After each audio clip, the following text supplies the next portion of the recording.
What a pleasure to come every other week and interact with my committed viewers out there.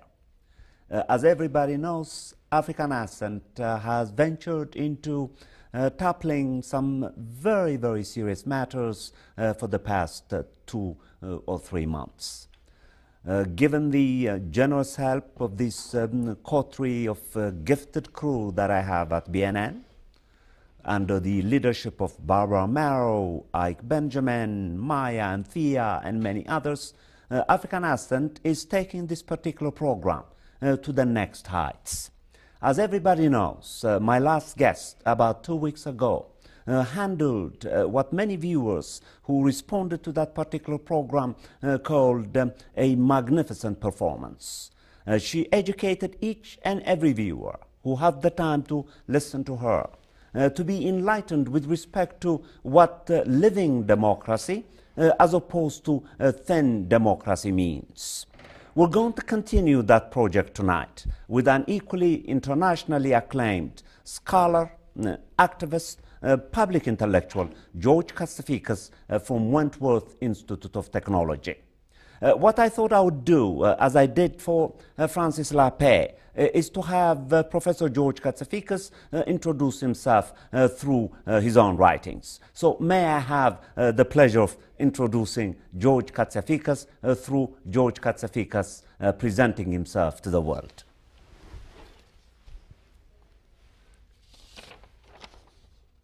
I have been active in social movements since 1969, when I participated in the anti-Vietnam movement.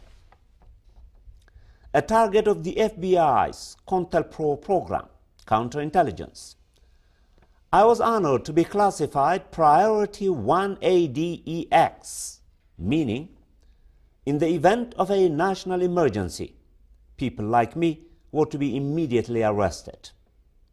For 11 years, I worked in Ocean Beach, California, as described at the end of Andre Gorsu's book, Ecology as Politics, in a radical countercultural community that fought against war, police brutality, and rape as we built up a network of alternative institutions, free schools, food stores, bookstores, and cultural center for other human beings.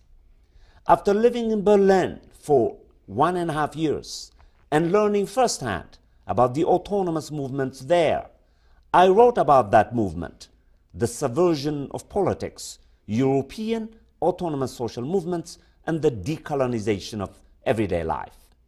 For years, I was active for the cause of Palestinian rights. A graduate of MIT and UCSD, where I studied with Herbert Marcuse. For those of you who do not know who Herbert Marcuse is, Herbert Marcuse, in my judgment, is the leading critical thinker of the 20th century. And George Katsafikas was one of his brilliant students. A graduate of MIT and UCSD, where I studied with Herbert Marcuse, I wrote my dissertation about the global movements of 1968, published at the Imagination of the New Left, a global analysis of 1968. I have been teaching at Wentworth Institute of Technology in Boston, where he continues to teach now. In 2001, I did research at the May 18 Institute at Chonam National University in Gwangju, South Korea, especially focusing on the 1980 uprising. And I'm now writing about Korean social movements. He did write them. I believe they amounted to 2 or 3 volumes. For 6 years, I was editor of New Political Science and brought many unknown issues into public view, with special issues on the Sudan and one on the Black Panther Party, incidentally published with an equally internationally acclaimed, the famous writer, thinker, public intellectual, the great Kathleen Cleaver herself. And so on. The books that he has published are quite numerous. Let me just list a few of them.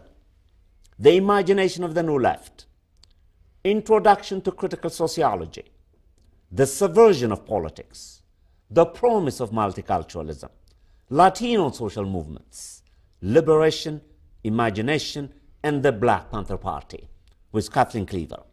After the fall, the Battle of Seattle, Confronting Capitalism, South Korean Democracy, New Political Science book series. Wow, I'm so overwhelmed. It's going to be quite a challenge to interview my colleague, my friend, and my Caucasian brother. What a pleasure to have you to come and enlighten us in African Ascent. So what I thought, George, we should do is this. Let us, in broad terms, talk about what Francis Lapé called living democracy, which I think you may want to rebaptize, knowing your work that I have been studying quite carefully, by calling it perhaps radical democracy, unless you're satisfied with living democracy and may actually prefer it to radical democracy. Thank you for having me, Tedros. It's a great pleasure to be back here on African Ascent. When we think about democracy, normally voting every 4 years for Coke or Pepsi, for Big Mac or Burger King, is what passes for democracy, not the deliberation of significant social issues that affect all of our lives. Democracy, however, is much more than voting. And when we trace back the true meaning of democracy, even further back than the Greek city-states, into the Indus Valley civilizations and the city-states, the matrifocally oriented cities of ancient India, when we trace back democracy through those groups and the Italian city-states, through African communal traditions, we see that the essence of democracy is discussion, deliberation among people of significant issues. Modern forms of democracy deprive people of that deliberation by precisely investing it in elected representatives, the vast majority of whom today in the United States are millionaire lawyers, whose interests are far removed from those of the ordinary citizen. So democracy for the ordinary citizen, deliberation of public issues, discussion, action, takes place through social movements, particularly in the streets, rather than in the halls of Congress, where the media situates it, where most political scientists situate it.